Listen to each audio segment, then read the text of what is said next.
আজকের পোস্টটা কিভাবে শুরু করবো বুঝতে পারছিলাম না, কারণ এর আগে আমি কোনোদিন ভয়েস দিইনি। আজকে দিচ্ছি কারণ হচ্ছে আমার কিছু অনুভূতি আমি শেয়ার করবো।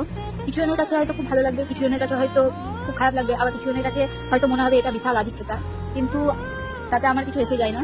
যাদের ভালো লাগবে তারা ভিডিওটা দেখো।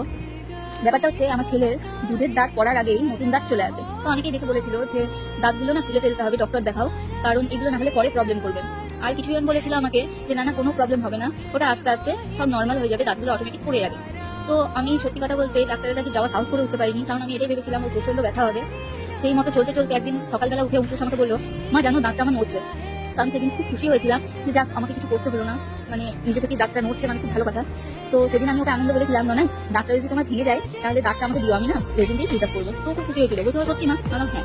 চলতে আরো কিছুদিন যাওয়ার পর দাঁতটা 25শে অগস্ট ওর স্কুলে ভেঙে যায়। তো চিন্তা করছিল যে কিভাবে ও দাঁতটা নিয়ে আসবে বাড়ি। তো যাই হোক, দাঁতটা একটা পেপারে করে ও বাড়ি নিয়ে এসেছিল শুধুমাত্র রেজিনে প্রিজার্ভ করবো বলে।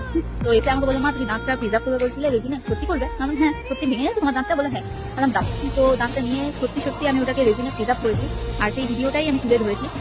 ওই যে বললাম অনেকের কাছে ভালো লাগবে, অনেকের কাছে খুব খারাপ লাগবে। তো যাদের কাছে খারাপ লাগবে বা যাদের কাছে এটা অস্বাভাবিক মনে হবে তারা প্লিজ ভিডিওটা দেখো না, স্ক্রোল করে দিও, আর যাদের ভালো লাগবে তারা ভিডিওটা আমার দেখো। Thank you.